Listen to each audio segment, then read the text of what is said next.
Greetings, fellow Whovians, and welcome to Timey Wimey Review. As we approach the Halloween season of October, let's review a more scarier episode of Doctor Who, this one being The Waters of Mars, originally broadcast on BBC One in November 2009. Just in case you don't know the plot, the 10th Doctor arrives on the planet Mars to the first human colony known as Bowie Base 1. The Doctor soon realizes that a mysterious explosion on the base is imminent, killing the entire crew. An intelligent virus known as the Flood starts to infect the humans, causing this chain reaction. The Doctor must escape, as this event is a fixed point in time, meaning the Doctor cannot interfere or save their lives, as it will dramatically alter the timeline. First, I want to talk about Lindsay Duncan's performance as Captain Adelaide Brooke. I thought she was fantastic in this episode. She was kind of like the companion role, similar to Michelle Ryan in the previous special, Planet of the Dead. But here is a very different tone. I feel sorry for Adelaide Brooke, Lindsay Duncan's character in this, because obviously she is the captain. She's not there to really be a friend to the crew. She's got to sort of do things by the book and sometimes take the more tough and harsh decisions.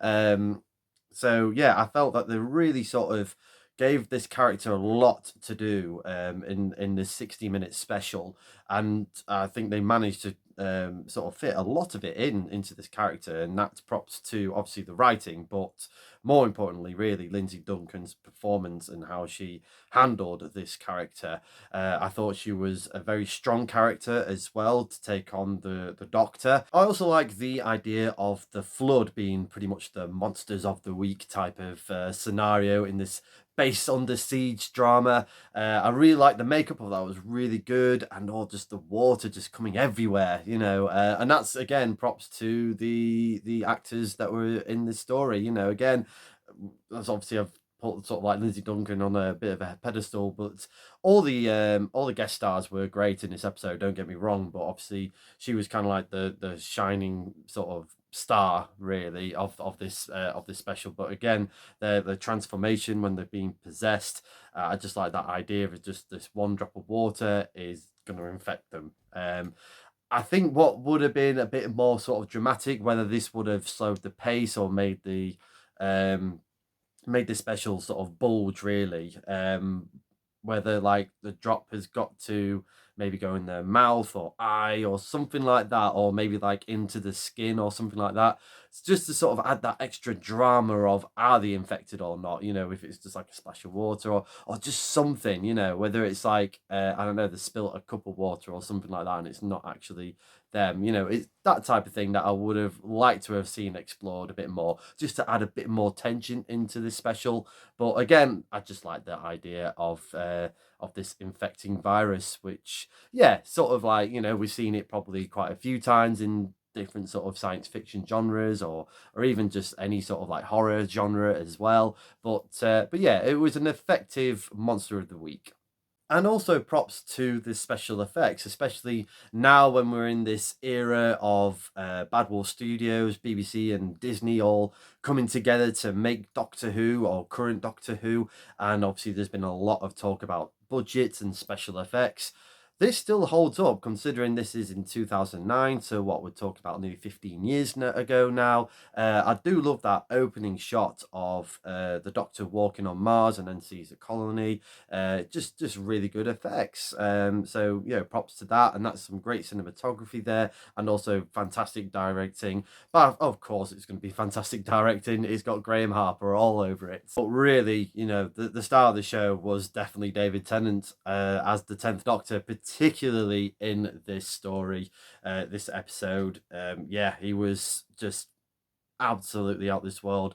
Had a really good performance in this one. Had again a lot to do. So obviously, weighing up the conscience of knowing that he can't save them. This is a fixed point in time. Can't do anything. He's got to leave. It was just every sort of fibre in his being, and we kind of had glimpses of that, particularly the chat that he had with Captain Jack in the episode Utopia. All of you is, all of this is wrong type of thing, and he kind of had this moment throughout the episode until he just sort of flips on a dime and go, no, actually, I'm not having this. I am the Time Lord. I'm the last of the Time Lords, and the Lords of Time will bend to my will.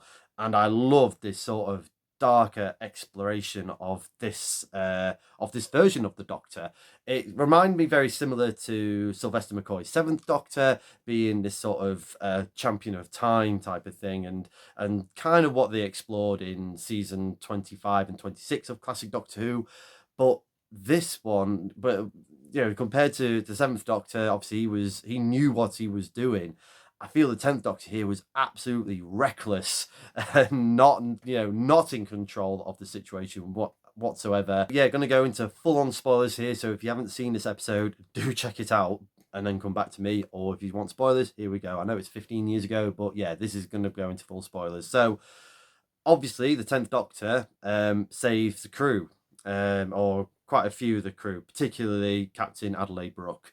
And obviously she's saying, no, yeah, I shouldn't be here. We shouldn't be doing this. You told me I die because if I don't, then my granddaughter would not explore space in honor of my death.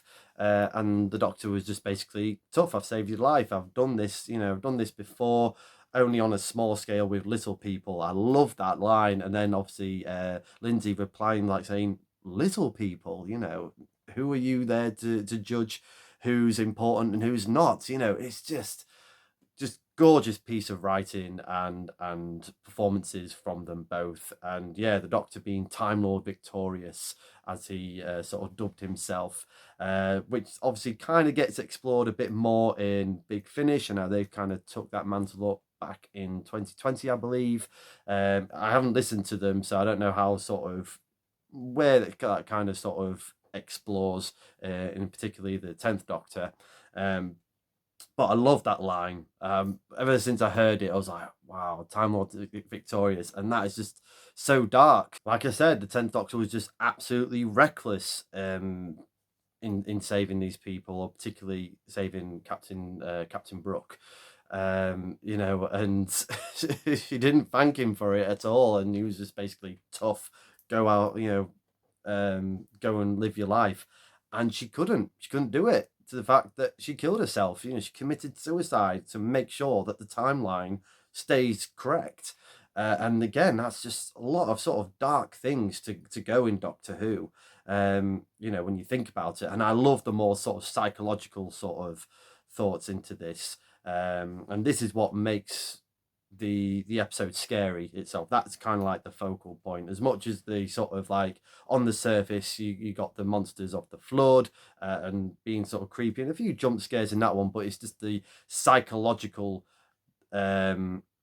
darkness to this episode, which is what the main sort of focus is for Waters of Mars. And it's just a very fascinating concept. I was gutted that obviously we just brought this introduction of this Time Lord victorious, because I was, soon as this episode finished, when I first watched it back in 2009, I was like, oh gosh, I wish we could have had one more year of just this version of the Doctor going around like the Seventh Doctor did, but in a more sort of reckless way, being this Time Lord victorious. That would have been so much interesting to have explored that. But I'm glad that this was kind of just mentioned, and obviously seeing the Doctor reacting to what he has done, and making it just 10 times worse. I miss these kind of like little breather sort of chats, really, about the psychological sort of impact of these adventures that the Doctor has had, and with his companions. A fine example would have been Wild Blue Yonder, when the Doctor and Donna come out of the space station alive. by the skin of their teeth, but they really should have had a sort of a counselling discussion about it all, because again, psychologically, it's traumatic what they've been through, but it kind of just got glossed over, where we had a little bit of this here, and obviously we have that wonderful chat between the 10th Doctor and Wilfred Mott in the next episode, The End of Time. So I wish we can have a little bit more of that back into Doctor Who, because these, they're important discussions to sort of talk about in this sort of world of Doctor Who that doesn't get mentioned that often, but yeah, really should. I'm going to give The Waters of Mars a TARDIS rating of 7.5 out of 10. This is just a very chilling story with great pace. For a 60-minute episode, it just flies by. But yeah, as much as we do have a few sort of jump scares, so it is quite a sort of fun type of episode to watch in Halloween in the dark and have all the little jump scares from the flood.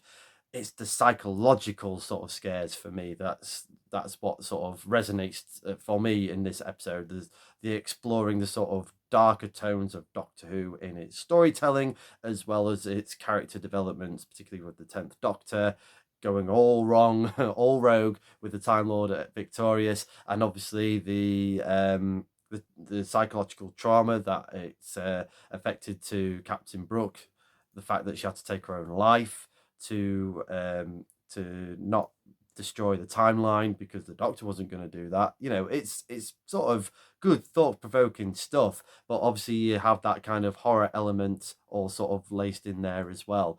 Very much rewatchable. If you haven't watched this episode in a while, I do recommend that you do. Let me know in the comments below your thoughts to The Waters of Mars. Is it one of your favourite 10th Doctor episodes? And what do you think about this sort of exploration of the Time Lord victorious and the recklessness of the 10th Doctor? And also let me know what was probably one of your favourite darker episodes of Doctor Who, whether it's from the modern era or classic era. Thank you very much for watching. I hope you've enjoyed this review. If you have, please like, share and subscribe. Hit the cloister bell for more notifications. Come say hello and follow me on Facebook and X. And do check out my other fantastic Doctor Who related content on the Timey Wimey Review TikTok page. And of course, right here on the Timey Wimey Review YouTube channel.